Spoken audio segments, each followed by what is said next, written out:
मुख्यमंत्री भूपेश बघेल ने हरियाणा के विधायकों से मुलाकात के दौरान छत्तीसगढ़ की योजनाओं की जानकारी दी और उसके फायदे भी बताए, जिसकी विधायकों ने जमकर तारीफ की है। बता दें कि हरियाणा के एक विधायक नीरज शर्मा ने सोशल मीडिया के माध्यम से इलाके के लोगों को इस बात की जानकारी दी है। हरियाणा के विधायकों ने राज्यसभा चुनाव में वोटिंग करने को लेकर मॉक ड्रिल किया। मॉक ड्रिल के जरिए विधायकों ने राज्यसभा चुनाव में कैसे वोट डाला जाता है ये सीखा है। इस दौरान पूर्व सीएम भूपेंद्र सिंह हुड्डा और राज्यसभा प्रत्याशी अजय माकन भी मौजूद रहे। बता दें कि बीते 8 दिनों से हरियाणा कांग्रेस के विधायक नया रायपुर के एक रिसोर्ट में रुके हुए हैं। हसदेव आंदोलन को लेकर सीएम भूपेश बघेल के बयान पर स्वास्थ्य मंत्री टीएस सिंहदेव ने उनका आभार जताया। उन्होंने कहा कि ग्रामीणों की मांग के साथ सहमति जताई है। उन्होंने ये भी कहा कि भूपेश भाई को हसदेव आंदोलन पर बयान के लिए आभार। लगभग 100 दिनों से लगातार आंदोलनरत ग्रामीणों की बात पर उन्होंने उनके पक्ष में सहमति व्यक्त की है। ग्रामीण जनों के साथ खड़े होने पर भाई को पुनः धन्यवाद। आपने एक स्टेटमेंट दिया था, उसके बाद चीफ मिनिस्टर का ये स्टेटमेंट आया कि किसी भी तरीके से उन्हें सोचने की जरूरत नहीं है।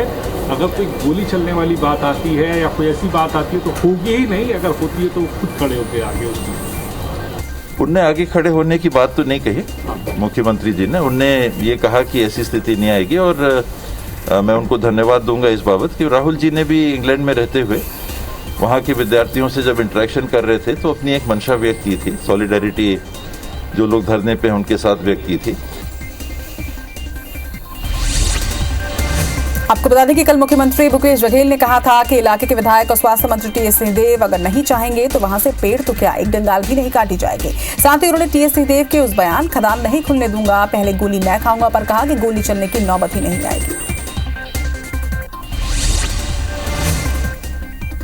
बाबा साहब का भी बयान आया है कि पहली गोली लगेगी तो मुझे लगेगी कि गोली चलने की नौबत नहीं आएगी और जो गोली चलाने वाले पहले ही गोली उन पर चल जाएगी जो चलाने वाले हैं उस पर। और जहाँ तक कि बाबा साहब उस क्षेत्र के विधायक हैं, वो नहीं चाहते पेड़ क्या एक डंगाल नहीं कटेगा। बिलासपुर लोकसभा के कांग्रेस आईटी सेल और सोशल मीडिया के पदाधिकारियों को पदभार ग्रहण करवाया गया। बता दें कि पीसीसी चीफ मोहन मरकाम ने नवनियुक्त पदाधिकारियों को शपथ दिलवाई। इस दौरान पीसीसी चीफ ने कांग्रेस आईटी पदाधिकारियों को शपथ दिलवाई। इस दौरान पीसीसी चीफ ने कांग्रेस आईटी सेल और सोशल मीडिया सेल को पार्टी की महत्वपूर्ण इकाई बताते हुए कहा कि आज उस इकाई का सबसे बड़ा रोल है। बलरामपुर जिले की ग्राम पंचायत गाजर में बड़ी संख्या में भाजपाइयों ने कांग्रेस में प्रवेश किया है। विधायक बृहस्पति सिंह ने सभी को पार्टी का प्रतीक चिन्ह तौलिया पहनाकर सम्मान किया। वहीं विधायक ने यह भी कहा कि सरकार के बेहतर काम का नतीजा सामने है। रायपुर में ओलंपियन बॉक्सर विजेंद्र सिंह ने सीएम भूपेश बघेल से मुलाकात की। वो सीएम से प्रदेश में प्रोफेशनल बॉक्सिंग के आयोजन को लेकर मिले। बता दें कि उन्होंने रायपुर के इंडोर स्टेडियम में आयोजन करने का प्रपोजल दिया। वहीं प्रदेश में बॉक्सिंग को बढ़ावा देने की पहल की जा रही है। बालोद जिला में ओकारी और कारोचोला गांव के लोगों की 10 साल पुरानी मांग पूरी हुई है। गांव वालों को नगर पंचायत से हटकर स्वतंत्र ग्राम पंचायत का दर्जा मिला है। अब ग्रामीण पंचायत प्रतिनिधियों का चयन कर पाएंगे। कांकेर के कमल सदन में केंद्र सरकार के 8 साल पूरे होने पर बीजेपी ने प्रेस कॉन्फ्रेंस का आयोजन किया, जिसमें पूर्व महिला एवं बाल विकास मंत्री लता उसेंडी भी शामिल हुए, जिन्होंने कांग्रेस सरकार पर आरोप लगाया कि प्रदेश की जनता दुखी है। मौजूदा सरकार सिर्फ जनता को सपने दिखा रही है। केशकाल में भाजपा पदाधिकारियों और कार्यकर्ताओं ने जनपद अध्यक्ष के खिलाफ थाने में लिखित रिपोर्ट दर्ज करवाई। वहीं कार्यकर्ताओं ने प्रधानमंत्री मोदी के खिलाफ आपत्तिजनक पोस्ट को लेकर नाराजगी जताई है। हालांकि महेंद्र नेताम ने दोबारा पोस्ट कर पीएम के खिलाफ की टिप्पणी पर खेद जताया। वहीं उन्होंने ये भी कहा कि पोस्ट से किसी को अगर दुख हुआ है तो माफी चाहता हूं। छत्तीसगढ़ के विश्वविद्यालयों और कॉलेजों में छात्र 16 जून से 26 अगस्त तक एडमिशन ले सकेंगे। उच्च शिक्षा विभाग ने इसे लेकर नया शैक्षणिक कैलेंडर जारी कर दिया है। वहीं यूजी की क्लासेस 2 जुलाई से तो पीजी की क्लासेस 11 जुलाई से शुरू होंगी। छात्रों को गर्मी की छुट्टी के अलावा 39 दिनों का अवकाश भी दिया जाएगा। बिलासपुर संभाग के सबसे बड़े सरकारी अस्पताल सिम्स में स्टाफ की भारी कमी के बीच 259 पदों पर नियमित भर्ती की अनुमति मिल गई है। यहां पर तृतीय और चतुर्थ श्रेणी के पदों पर सीधी भर्ती की जाएगी, जिसमें तृतीय श्रेणी के 184 और चतुर्थ श्रेणी के 75 पद भरे जाएंगे। इसके लिए 15 दिन के अंदर आवेदन की प्रक्रिया पूरी करने के निर्देश दिए गए हैं। छत्तीसगढ़ के मनरेगा कर्मचारियों की हड़ताल स्थगित करने की घोषणा की गई है। सरकार की ओर से आश्वासन मिलने के बाद हड़ताल को स्थगित रखने का ऐलान हुआ है। 3 महीने के लिए हड़ताल को स्थगित करने की घोषणा इन्होंने की। इसके साथ ही 21 कर्मचारियों की बर्खास्तगी भी बहाल करने का ऐलान हुआ है। बता दें कि मंत्री कवासी लखमा ने प्रदर्शनकारियों से मुलाकात कर यह आश्वासन दिया है। कवर्धा में किसानों की समस्याओं को लेकर बीजेपी कार्यकर्ता कलेक्ट्रेट पहुंचे, जहां पर उन्होंने किसानों की परेशानियों को बताते हुए इसे जल्द दूर करने की मांग रखी। दरअसल किसानों ने यह आरोप लगाया कि किसानों को बीमा योजना से प्राप्त होने वाली राशि से वंचित किया गया है। साथ ही 41 लाख मीट्रिक टन खाद की आवश्यकता की मांग भी उन्होंने रखी।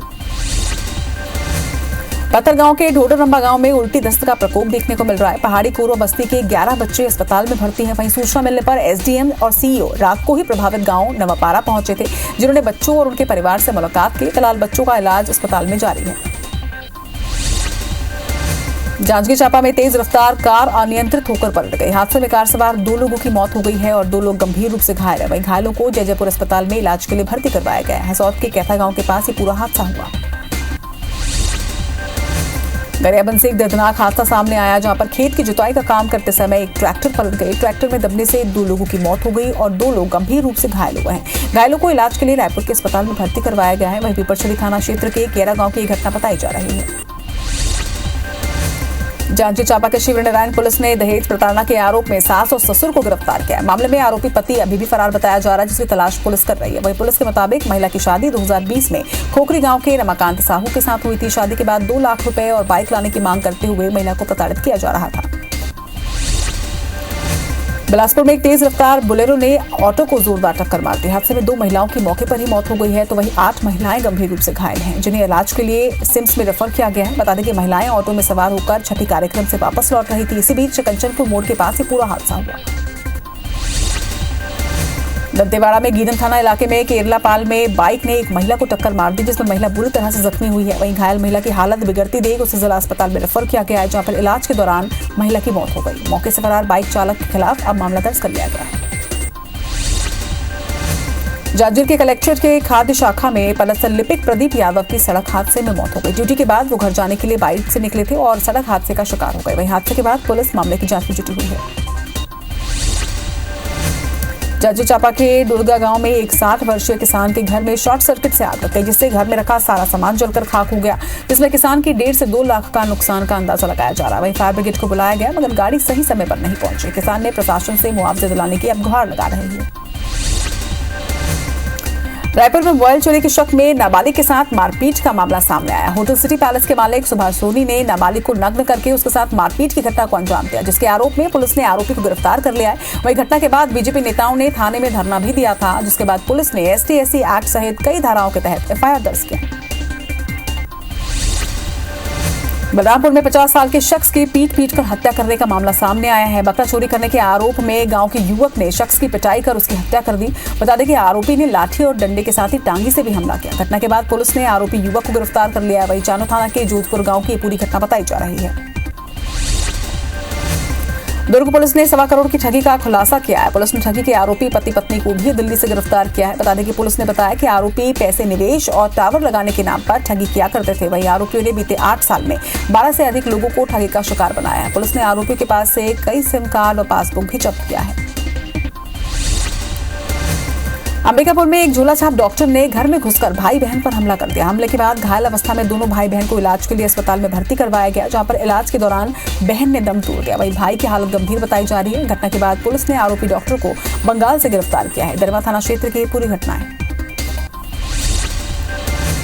जांजगीर चांपा के कैथा गांव में तेज रफ्तार एक ट्रक ने राजमिस्त्री को कुचल दिया। हादसे में धर्मलाल कश्यप की मौके पर ही मौत हो गई। घटना के बाद आरोपी ड्राइवर ट्रक को छोड़कर वहां से फरार हो गया, जिसके बाद आक्रोशित लोगों ने 3 घंटे तक चक्का जाम कर दिया। सूचना के बाद पहुंचे पुलिस ने लोगों को समझाइश दी और मृतक के परिजनों को 25,000 रुपए की मदद दी। मुंगेली के जागता कापा गांव में बरगद के पेड़ पर पति पत्नी का शव लटकता मिला। जानकारी के मुताबिक 1 साल पहले मृतक प्रमोद नेताम और जागेश्वरी नेताम की शादी हुई थी। अभी हत्या की वजह का पता नहीं चल पाया है। वहीं पुलिस जांच में जुटी हुई है। राज्य में शादी का झांसा देकर दुष्कर्म करने वाले आरोपी को गिरफ्तार किया गया है। पीड़िता ने राजन थाना पहुंचकर आरोपी के खिलाफ शिकायत दर्ज करवाई थी। वहीं पीड़िता ने यह भी बताया कि 6 साल के अंतराल में आरोपी ने शादी का झांसा देकर शारीरिक संबंध बनाए और फिर बाद में मुकर गया। शिकायत के आधार पर पुलिस ने आरोपी को गिरफ्तार कर लिया। धमतरी के रामसागर पारा वार्ड में अकेली रहने वाली एक बुजुर्ग महिला की मौत हो गई, जिसकी अर्थी को वार्ड की महिला पार्षद श्यामा साहू समेत वार्ड वासियों ने कंधा देकर नम आंखों से विदा किया। दरअसल रामसागर पारा में 80 साल की राजूबाई यादव कई सालों से अकेली रह रही थी। डूंगरगढ़ की सोमनी पुलिस को गोदावरी पावर इस्पात लिमिटेड सोलर प्लांट में लाखों की सोलर केबल की चोरी का खुलासा हुआ है। मामले में पुलिस ने 5 आरोपियों को अरेस्ट किया है। वहीं चोरों के पास से 5 बंडल केबल वायरों को भी जब्त किया गया, जिसकी कीमत 3.5 लाख रुपए की बताई जा रही है। पत्थलगांव के बस स्टैंड की इलेक्ट्रॉनिक दुकान में सेंधमारी कर चोरों ने 6.5 लाख रुपए नकद पार कर दिए। वहीं चोरों ने चोरी की रिपोर्ट के बाद पत्थलगांव थाना सीसीटीवी फुटेज खंगालने में जुटी हुई है, लेकिन अब तक चोरों का कोई भी सुराग हाथ नहीं लगा है। फिलहाल पुलिस चोरों की तलाश में जुटी हुई है। पखांजूर के चाणक्यपुरी गांव में महिला को जिंदा दफनाने की कोशिश करने वाले 3 आरोपियों को पुलिस ने गिरफ्तार कर लिया है। सुचित्रा मलिक नाम की महिला ने कहा था कि 3 लोगों ने मिलकर उसके साथ मारपीट की और फिर गड्ढे में गिराकर मिट्टी डाल दिया। फिलहाल महिला का इलाज अस्पताल में जारी है, जहां पर उसकी हालत गंभीर बताई जा रही है। रायपुर में आईजी के निर्देश के बाद राजधानी पुलिस एक्शन मोड में है। बता दें कि आईजी ने बढ़ते अपराधों पर अंकुश लगाने के लिए कड़े निर्देश दिए हैं, जिसके बाद गैंग वॉर की आशंका के चलते शहर के गैंगस्टरों की धरपकड़ शुरू कर दी गई है। गुरियानी पुलिस ने निगरानी गैंगस्टर मंजीत सिंह को गिरफ्तार किया है।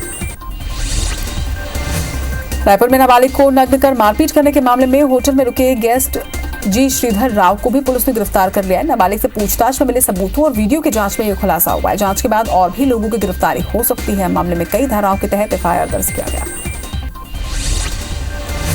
सरगुजा जिले के मैनपाट कमलेश्वरपुर पुलिस ने सूने घर से चोरी करने वाले शातिर चोर को गिरफ्तार किया। बता दें कि 56 वर्षीय शिव प्रसाद के घर को सूना पाकर मैनपाट के शातिर चोर ने चोरी की, जिसके बाद शक होने पर शिव प्रसाद ने पुलिस को इसकी सूचना दी, जिसके बाद पुलिस ने घेराबंदी करते हुए आरोपी को गिरफ्तार कर लिया। सरगुजा जिले के मैनपाट कमलेश्वरपुर पुलिस ने हाफ मर्डर के आरोपी पीचू माझी को गिरफ्तार किया। बता दें कि ग्राम परपटिया में जमीन विवाद को लेकर पीचू माझी ने अपने ही पड़ोसी भालू माझी के ऊपर धारदार हथियार से हमला कर दिया था, जिसके बाद भागकर पीड़ित ने अपनी जान बचाई थी। धमतरी के बकाला क्षेत्र में राहगीरों को पत्थर मारने का मामला सामने आया। शिकायत के बाद पुलिस ने पत्थर मारने वाले 2 नाबालिग सहित 3 आरोपी को गिरफ्तार किया, जबकि एक आरोपी अभी भी फरार बताया जा रहा है। पुलिस ने बताया कि लूटपाट की वारदात देने के लिए आरोपी राहगीरों पर पत्थर से हमला किया करते थे। करीब 2 महीने से इस तरह की घटनाओं को अंजाम दे रहे थे। धमतरी शहर के हटकेश्वर वार्ड में सालों से निवास कर रहे लोगों को पट्टा के लिए भटकना पड़ रहा है। निवासरत जमीन का पट्टा नहीं मिलने से पीएम आवास सहित कई अन्य योजनाओं का उन्हें लाभ नहीं मिलता, जिसे लेकर 20 परिवारों ने पट्टा देने की मांग प्रशासन से की है। वहीं जिला प्रशासन ने जांच के बाद पात्र लोगों को पट्टा देने की बात कही है। भिलाई नगर निगम ने अवैध कब्जों के खिलाफ कार्रवाई की है। नेहरू नगर में सुपेला चौक तक 33 स्थानों से अवैध कब्जा हटाया गया, तो वहीं पसरा लगाकर यातायात बाधित करने वालों के खिलाफ भी चालानी कार्रवाई की गई है। पुलिस की मौजूदगी में कार्रवाई को अंजाम दिया गया। वहीं आकाशगंगा मार्केट पर बने अवैध दुकान को भी ध्वस्त किया गया है। महासमुंद के पतेरापाली के ग्रामीण एक बार फिर से अपने बच्चों के भविष्य को लेकर चिंतित हैं। ग्रामीणों का कहना है कि पतेरापाली में प्राथमिक स्कूल संचालित था, जहां गांव के करीब 30 बच्चे पढ़ाई किया करते थे, मगर शिक्षक की कमी और जर्जर भवन की वजह से स्कूल को बंद कर दिया गया, जो कि अब तक नहीं खुल पाया, जिसे लेकर ग्रामीण लगातार स्कूल को खोलने की मांग उठा रहे हैं। 16 जून से नया शिक्षा सत्र शुरू होने जा रहा है। वहीं कोरोना के बाद पहली बार व्यवस्थित तरीके से स्कूलों को खोला जाएगा, लेकिन छत्तीसगढ़ शिक्षा के क्षेत्र में कई पायदान पीछे हो चुका है। बस्तर में हालात और भी खराब हैं। जिले में करीब 150 स्कूल ऐसे हैं जहां पर पढ़ाने के लिए शिक्षक तक उपलब्ध नहीं है। लोहांडीगुड़ा ब्लॉक में 33 ऐसे भी स्कूल हैं जहां पर छात्र पहुंचते तो हैं, लेकिन शिक्षक नहीं है। जांजगीर के लछनपुर गांव में 3 पटवारी की पिटाई का वीडियो सोशल मीडिया पर वायरल हो रहा है। वीडियो में ग्रामीण तीनों ही पटवारियों की पिटाई करते नजर आ रहे हैं। वहीं पिटाई के दौरान एक पटवारी की पत्नी भी मौजूद नजर आ रही है। तीनों ही पटवारी गांव की एक महिला के घर पर रुके थे, जहां पर मानिकपुरी की पत्नी ग्रामीणों के साथ पहुंची और जमकर हंगामा किया। नक्सलियों के जन पैथोरी सप्ताह को ध्यान में रखते हुए रेलवे ने जगदलपुर से किरंदुल के बीच यात्री रेल सेवा का संचालन फिर से बंद कर दिया है। 11 जून तक इस मार्ग पर ट्रेनों का संचालन नहीं किया जाएगा।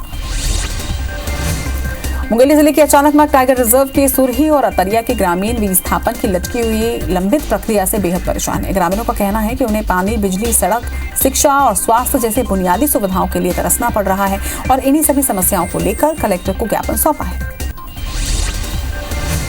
महासमुंद जिले के पिथौरा ब्लॉक के ग्राम परसवानी में सिंचाई के साधन बढ़ाने के लिए कई नदियों में जोग बैराज बनाने का कार्य 2016 से चल रहा है, जिसे 2019 तक पूरा करना था, मगर कार्य कछुए की चाल से चल रहा है। पानी के इंतजार में किसान खेती नहीं कर पा रहे हैं, तो वहीं सिंचाई विभाग के अधिकारी अपने ही बहाने बना रहे हैं। गरियाबंद के उदंती सीता नदी टाइगर रिजर्व के अंदर तेंदुए का शव मिला, जिसके हाथ पैर के नाखून और दांत गायब है। तफ्तीश करते हुए वन विभाग की टीम शिकारी के ठिकाने तक पहुंची, लेकिन वहां आरोपी नहीं मिला, मगर घर से भालू, हिरन और मोर के अवशेष के अलावा शिकार का सामान भी बरामद किया गया। सरगुजा में इसके सरहदी इलाकों में जंगली हाथियों का उत्पात थमने का नाम नहीं ले रहा। भोजन की तलाश में हाथी रिहायशी इलाकों में घूम रहे हैं और क्षेत्र में जमकर उत्पात भी मचा रहे हैं। हाथी घरों और फसलों को भी नुकसान पहुंचाते हैं। वहीं क्षेत्र में हाथियों की मौजूदगी से लोगों में दहशत का माहौल है। चित्रकूट के गोरीमुंडा तालाब में मछली पकड़ते समय एक मछुआरे के जाल में एक मादा मगरमच्छ फंस गई, जो कि करीब 4 फीट की थी। बता दें कि ग्रामीणों ने इसकी जानकारी डायल 112 को दी। वहीं मौके पर पहुंची टीम ने वन विभाग की मदद से मादा मगरमच्छ को सुरक्षित चित्रकूट के इंद्रावती नदी में छोड़ दिया। बताया जा रहा है कि मादा मगरमच्छ का वजन लगभग 20 किलोग्राम है। भीषण गर्मी के बीच छत्तीसगढ़ के लोगों को आज थोड़ी सी राहत मिल सकती है। मौसम विभाग ने प्रदेश के कुछ हिस्सों में तेज आंधी तूफान के साथ हल्की बारिश होने की संभावना जताई, जिसके प्रदेश में अधिकतम तापमान में मामूली गिरावट होने के आसार हैं।